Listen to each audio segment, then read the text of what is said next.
All right, so next we're gonna go over legumes, or peas and green beans, even runner beans. They're among some of the easiest seeds to actually save. They're really easy to handle.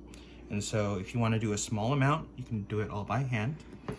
You can see here the pods rattle a little bit because of how dry they are.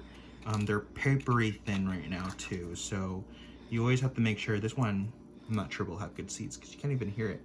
See? I'm gonna open up the pods and we'll pick out the seeds. So what I do is I put it between my hands, I press it until it cracks on the side, and then I open it, and yeah, it does have a seed. This one doesn't look that good though.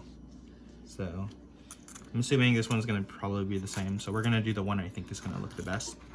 This is a really long one. You always wanna make sure you save it from really long fruits if you can, if you wanna continue saving those genetics, okay? So I'm gonna break this on the side.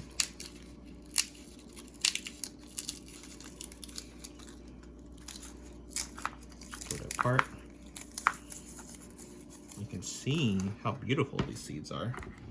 They're a little pink, purple, a little black, but those are super easy. The only thing about bean seeds that you grow in your backyard, you do need to treat them for insects.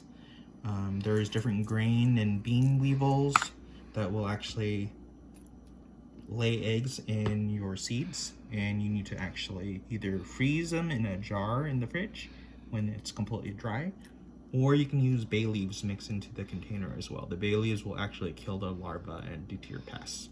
So beans, corn, sunflower seeds, they all need to be treated like that. So those are beans.